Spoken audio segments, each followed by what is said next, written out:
بسم اللہ الرحمن الرحیم۔ آج بیسیکلی جو کلاس ہے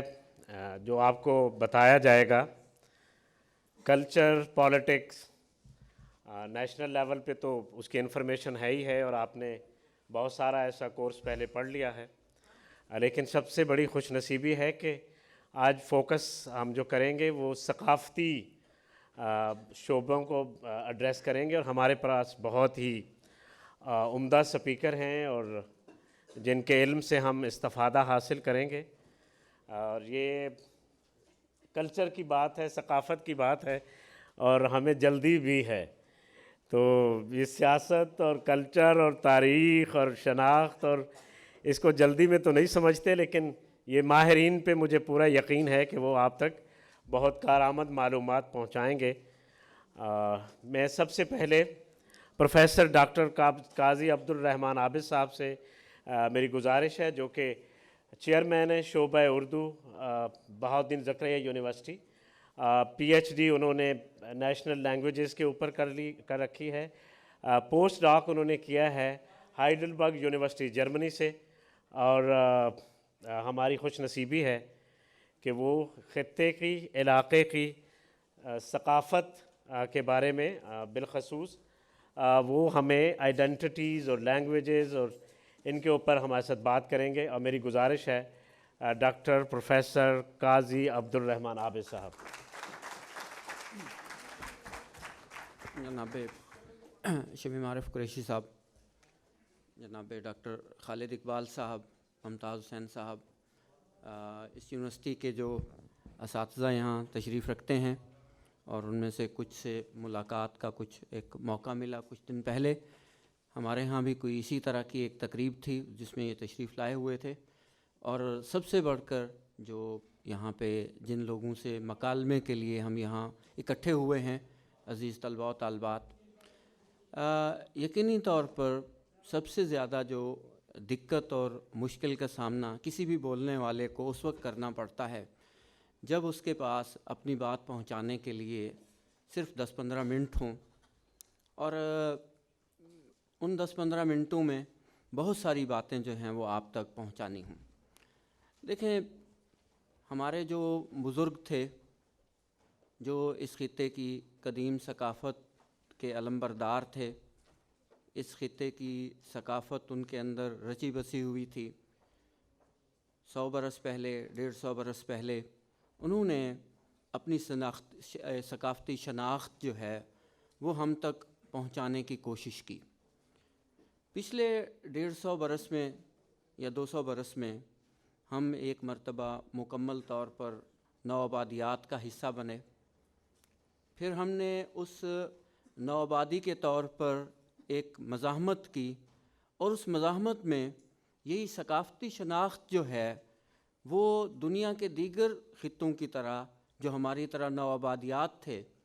اور وہ اس سے باہر آنا چاہتے تھے، شاید نوآبادیات کا لفظ آپ کے لیے نسبتاً مانوس نہ ہو، لیکن کالونی کا لفظ یا کالونائزڈ کا لفظ شاید آپ کو زیادہ آسان لگے، لیکن اس کے لیے اس سے بھی زیادہ ایک کربناک لفظ ہے غلامی کا، کہ 200 برس پہلے ہماری طرح بہت سارے خطے جو ہے وہ غلام تھے، اور اس غلامی سے نکلنے کے لیے اپنی ثقافتی شناخت کو ایک مزاحمتی پیرایا دے کر وہ اس غلامی سے نکلنا چاہتے تھے۔ آپ جانتے ہیں کہ 1857 میں اس بر صغیر میں ایک پوری طرح ایک نوآبادیات کا ایک سلسلہ جو ہے وہ قائم ہو گیا، جو شروع ہوا تھا 1756 سے پلاسی کی جنگ میں، اور یہ سمجھیں کہ ہماری ایک طرح سے بدنصیبی بھی تھی بیک وقت،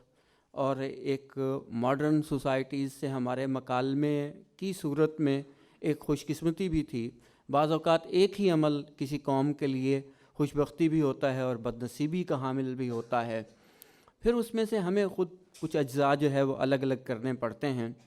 تو 18ویں صدی سے ایک جو 18ویں صدی کے اواخر اور 19ویں صدی کے اوائل سے جو عمل شروع ہوا تھا کہ ہم ایک کالونی میں تبدیل ہوتے چلے گئے، اور ہماری طرح دنیا میں کم و بیش کوئی 60 ملک ایسے تھے جو ہماری ہی طرح نئی ترقی یافتہ قوموں کے غلام بنے۔ اس غلامی میں ہر خطے نے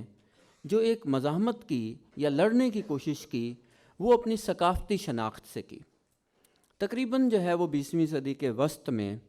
آخری جو نو آبادی آزاد ہوئی وہ الجزائر کی تھی، اور فرانس سے انہوں نے آزادی حاصل کی۔ یہ غالباً 1964 یا 65 کی بات ہے۔ تو اس کے بعد ہانگ کانگ وغیرہ کا بھی ہے، لیکن اس کا ایک اور سلسلہ ہے۔ یہ تمام تر ممالک، ان کے دانشوروں نے اس نوآبادیاتی تسلط سے نکلنے کے لیے، جس کا ابھی تک ہم ایک سمجھیں شکار ہیں، اور ہماری ثقافت اس کا زیادہ شکار ہے، اس سے نکلنے کے لیے انہوں نے بہت ساری چیزیں لکھیں، بہت سی کتابیں لکھیں، اور اپنی پرانی ایک شناخت یا جس خطے میں بھی وہ لوگ تھے، اس خطے کی جو ثقافت تھی اس کے نمایاں پہلو اجاگر کرنے کی کوشش کی۔ یہ طے شدہ بات ہے کہ 1947 میں ہم آزاد ہوئے، لیکن اگر غور سے ہم دیکھیں تو وہ جو 11 اگست 1947 کو ہمارے ایک بڑے شاعر نے ہمیں بتایا تھا کہ داغ داغ اجالا یہ شب گزیدہ سحر، وہ انتظار تھا جس کا یہ وہ سحر تو نہیں۔ تو ایک طرح سے آزادی کا یا عوام کے نام پہ پھانسی پہ جھول جانے والے جس عظیم رہنما نے، کہ جس کی بیٹی کی شہادت کا شاید آج دن منا رہے ہیں ایک سوگ کے ساتھ یا دکھے دل کے ساتھ، تو اس نے بھی ایک کتاب لکھی تھی، اور وہ بھی یہی تھا کہ دا متھ آف انڈیپینڈنس، کہ آزادی کا جو ایک سمجھیں ایک ہیولہ سا بنایا گیا۔ تو یہ ہوا کہ ہم پہلے برطانیہ کے غلام تھے، اس کے بعد ہم کسی اور خطے کے غلام ہو گئے، اور اب ہنسی خوشی ہم شاید ایک اور خطے کے، اور شاید یہ ہماری تاریخ میں پہلی مرتبہ ہوگا کہ اپنے ہی خطے کے ایک اور ملک کے غلام بننے کے لیے ہم برضا و رغبت جو ہے وہ تیار ہو رہے ہیں، اور اسے ہم نام دے رہے ہیں خوشحالی کا اور یہ اور وہ۔ تو ضرورت اس امر کی ہے کہ آج کے اس دور میں ہمیں اپنی شناخت کو اور ثقافتی شناخت کو اور اس کی سیاست کو سمجھنے کی ضرورت ہے۔ آپ جانتے ہیں کہ امریکہ جو اس وقت ہمارا وسطی آقا ہے، یعنی وہ اپنا سامان سمیٹ رہا ہے اور کچھ نئی قوتوں کا سامان جو ہے وہ ہمارے پاس آ رہا ہے،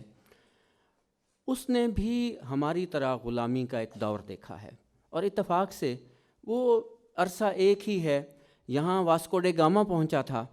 اور ادھر جو ہے کرسٹوفر کولمبس پہنچا تھا۔ اور آپ یہ دیکھیں کہ ہم کس طرح سے خوشنما لفظوں کی جگالی کرتے ہیں جو آقاؤں نے ہمیں عطا کیے تھے۔ ہم آج بھی کہتے ہیں کہ جناب کرسٹوفر کولمبس نے امریکہ دریافت کیا، گویا اس سے پہلے وہاں امریکہ میں کوئی نہیں تھا، نہ لوگ بستے تھے، نہ ان کی کوئی ثقافت تھی، نہ ان کی کوئی پہچان تھی، نہ کچھ اور تھا۔ تو بہرحال جب وہاں پہ یعنی کہ اسپین کے لوگ اور اس کے بعد برطانیہ کے لوگ وہاں پہنچے، تو انہوں نے جو سب سے بڑی کوشش کی وہ یہی کی کہ اس خطے کی ایک ثقافتی شناخت کو ختم کریں، ان نسلوں کو ختم کریں۔ بڑا تشدد ہوا وہاں پہ، قتل و غارت گری ہوئی، اور ایک نئی قوم، نئی ثقافت اور نئی شناخت وہاں پہ پیدا کی گئی مصنوعی طور پر، جو اتفاق سے یہاں پہ نہیں پیدا ہو سکی۔ یہاں پہ ہمارے خطے میں مزاحمت زیادہ تھی۔ آپ یہ سوال پوچھ سکتے ہیں، اپنے آپ سے پوچھ سکتے ہیں، اپنے کسی بڑے سے پوچھ سکتے ہیں، آپ کے یہ جو اساتذہ بیٹھے ہوئے ہیں جو پڑھے لکھے لوگ ہیں، کہ آخر یہ کیا وجہ ہے کہ ہمارے جو بزرگ تھے وہ تو دھوتی باندھتے تھے، ہم پینٹ شرٹ کوٹ میں ہیں۔ دیکھیں، یہ ثقافت کے ایسے اجزاء ہیں جو ہمیشہ متبدل رہے ہیں۔ یہ بظاہر ثقافت دکھائی دیتے ہیں، لیکن یہ ثقافت کے اتنے بڑے اہم اور دائمی اجزاء نہیں ہوتے۔ ثقافت کے دائمی جو اجزاء ہوتے ہیں کہ کوئی معاشرہ جو ہے وہ کس طرح سے ہارمنی کے ساتھ رہتا ہے، ایک دوسرے کا احترام کس طرح کرتا ہے، ایک دوسرے کی ثقافتی شناخت کا احترام کیسے کرتا ہے۔ اور آپ یہ دیکھیں کہ اس وقت ہمارے پاس جو ایک کٹا پھٹا ایک چھوٹا سا ملک موجود ہے، اس کے اپنے اندر جو ہے وہ ثقافتی تنوعات کتنے ہیں. یہاں پہ میں پڑھتے ہوں گے تو وہ دن آپ کے لیے کتنا اچھا ہوتا ہوگا جس دن آپ کو یونیفارم پہننے کی قید سے آزادی ملتی ہوگی. وہ ایک طرح سے آپ کی جو شناخت ہے ثقافت کی، اس کے اندر جو تنوع ہے اس کے حوالے سے جو ہے آپ اس دن کو جس خوشی سے مناتے ہوں گے یا جو خوشی آپ محسوس کرتے ہوں گے، وہی ہمارے جو سمجھیں کارپردازان ہیں ان کو سمجھنا چاہیے کہ اگر ہمیں یہاں پہ ایک ثقافتی تنوع کو برقرار رکھنے کی ایک اجازت ملے گی، صحیح طریقے سے اس کو بروئے کار لانے کی اجازت ملے گی، تو اس سے جو ہے وہ ہم ٹکڑے ٹکڑے نہیں ہوں گے، بلکہ اس کی بجائے ایک اور زیادہ ایک کوویلنٹ بانڈ جو ہے وہ ثقافت ہمارے بیچ میں بنے گی. تنوع جو ہے وہ رحمت ہے، تنوع زحمت نہیں ہے. آپ تو ماشاءاللہ سمجھیں طالب علم ہیں، سائنسز کے طالب علم ہیں، اور آپ کلوننگ کا تصور بھی جو ہے اس کو بھی آپ نے پڑھا ہوگا. تو جب ہم اس ثقافتی شناخت کو ترک کرنے کی بات کرتے ہیں اور یہ کہتے ہیں کہ سب کو جو ہے وہ ایک جیسا نظر آنا چاہیے، سب کو جو ہے وہ عربی عمامہ پہننا چاہیے، سب کو یہ کرنا چاہیے، تو وہ بنیادی طور پر ہمیں انسان سے کلون بنانے کی بات کی گئی ہے. انسان جو ہے وہ ایک طرح سے تنوع پسند ہے، اور یہی انسان کی تنوع پسندی ہے جو اس کی ثقافت کے اپنے اندر بھی جو ہے وہ کہیں اس کے باطن سے ابھرتی ہوئی دکھائی دیتی ہے. یہ خطہ جہاں ہم کھڑے ہوئے ہیں اس کی تاریخ 11,000 سال سے لے کر 5,000 سال تک ماہرین نے شمار کی ہے، اور اس میں آپ یہ دیکھیں کہ یہاں پہ دراوڑ تھے، ظاہر ہے ان کا کوئی نہ کوئی مذہب ہوگا، وہ فطرت پرست تھے. اگر ہم ان کی چیزیں دیکھیں تو وہ ہر برتر قوت کو جو ہے اپنا خالق سمجھ کر اس کی پوجا کرنے کی کوشش کرتے تھے، اور فطرت کے ساتھ انسان زیادہ مانوس ہوتا ہے. پھر یہاں پہ آریہ آئے، آریہ اپنے ساتھ ایک اور مذہب لائے جس نے ایک اور طرح سے جو ہے اس خطے کی ثقافتی شناخت کو تبدیل کرنے کی کوشش کی. لیکن ثقافت اتنی ظالم چیز ہے کہ وہ ہائیبرڈ ہو کر، اور یہ جو نیا تصور ہے ہائیبریڈیٹی کا تصور ہے، یہ بھی بنیادی طور پر ایک مزاحمتی تصور ہے کہ آپ اپنی ثقافت کے کچھ ایسے اجزاء جو دائمی ہیں ان کو لے کر اور نئی ثقافت کے کچھ اجزاء کو لے کر ایک نئی چیز بنا لیتے ہیں، اور وہ آپ کے اپنے اندر سے ابھرتی ہوئی دکھائی دیتی ہے. پھر دراوڑوں کے بعد یہاں پہ مسلمان آئے، اور مسلمانوں نے اس خطے کی اس کو ثقافت کو اور زیادہ ایک طریقے سے جو ہے وہ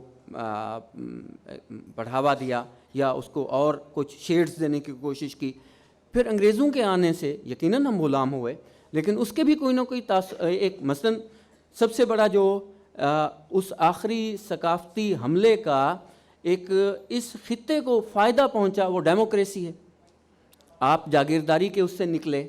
آپ سرمایہ داری کے اس سے بھی یعنی کہ سمجھ سکتے ہیں کہ سرمایہ داری جو ہے وہ کتنی ظالم چیز ہے، تو ایک طرح سے آپ کو اس نے بھی آگہی دی. لیکن اس سب کے باوجود آپ اپنی ثقافتی شناخت کو بھولے نہیں ہیں. آج بھی یہاں کا جو آدمی ہے وہ برگر کے بالمقابل رکھے ہوئے اپنا سمجھیں کہ مکھن کو، ساگ کو، مکئی کی روٹی کو کیوں پسند کرتا ہے؟ کیوں آخر اس کے اندر سے جو ہے وہ ایک طلب پیدا ہوتی ہے کہ وہ اس کو بھی وہ. تو گویا ایک طرح سے ثقافتی شناخت کی جو سیاست ہے اس کی اپنی ایک سمجھیں کمزوریاں بھی ہیں، اس کے اپنے مسائل بھی ہیں، لیکن وہی ثقافتی شناخت جو ہے اس کی سیاست آپ کو اپنے طور پر جو ہے ایک مزاحمت کرنے کی بھی ایک دعوت دیتی ہے، اور وہی ثقافتی تنوع جو ہے وہ ہمارے لیے باعث رحمت بنتا ہے. اور اس ثقافتی تنوع کے ساتھ ہم جو معاشرے کا بنیادی اصول ہے کہ آپ نے کو ایگزسٹ کیسے کرنا ہے، آپ نے دوسروں کے ساتھ مل کر کیسے رہنا ہے، اور یہ جو آپ کے سمجھیں کہ مین اس میں لکھا ہوا ہے کہ سماجی اور مذہبی ٹالرنس کا جو ایک آپ سمجھیں سبق حاصل کر رہے ہیں، تو اس میں ثقافت ایک بنیادی جزو کے طور پر جو ہے وہ موجود ہوتی ہے. اور آپ فرض کریں کہ آپ کسی اور کے آدمی کی ثقافت کو، آپ کو کوئی پنجابی گیت اچھا لگتا ہے کسی سرائکی کو، تو اس کا یہ مطلب ہے کہ ثقافت نے اس کے اندر ایک ایسی قوت پیدا کی ہے کہ وہ دوسرے کو بخوبی قبول کر سکتا ہے. اسی طرح اگر آپ کوئی سندھ کا لوک گیت سن کر جو ہے وہ مسحور ہو جاتے ہیں اور آپ اس پہ رقصاں ہو جاتے ہیں، تو اس کا یہ مطلب ہے کہ ثقافت کے ایک پیرہن نے آپ کے اندر کشادہ دلی پیدا کر دی ہے، آپ کے اندر ایک رواداری پیدا کر دی ہے کہ نہ صرف آپ دوسرے کی بات کو سن سکتے ہیں، بلکہ آپ اس کی بات کو جو ہے، اس کی بات کے جو ایک ایسے عناصر ہیں جو بہت روشن خیال ہیں، بہت شاندار ہیں، اس کو آپ اپنے اندر قبول بھی کر لیتے ہیں۔ اور یہی ایک طرح سے ثقافتی تنوعات جو ہوتے ہیں وہ بنیادی طور پر آپ کو ایک ایسا معاشرہ تشکیل دینے کی آپ کی معاونت کرتے ہیں، تشکیل دینے میں آپ کی معاونت کرتے ہیں کہ جس سے آپ کے معاشرے کے اندر یکسانیت کی بجائے رنگا رنگی پیدا ہوتی ہے اور آپ اپنے آپ کو روشن خیال، روشن فکر اور کشادہ دل محسوس کرتے ہیں۔ یہی ایک طرح سے ثقافتی شناخت جو ہے وہ آپ کے لیے باعث رحمت بن جاتی ہے، لیکن اس کے استعمال میں ایک بات سے کہ آپ کی اپنی ثقافتی پہچان اس وقت ممکن ہوگی جب آپ کسی دوسرے کی ثقافتی پہچان کو تسلیم کریں گے، اور یہی کشادہ دلی ہے۔ شکریہ۔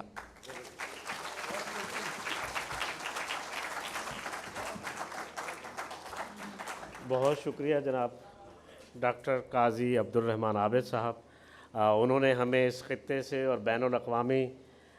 جو شناخت ہے ثقافت کی ان سے، اور بالخصوص انہوں نے بڑے احسن طریقے سے مذہبی اور سماجی برداشت اور باہمی احترام کو جوڑا ہے، جہاں ہم رہ رہے ہیں اس کی افادیت کے ساتھ۔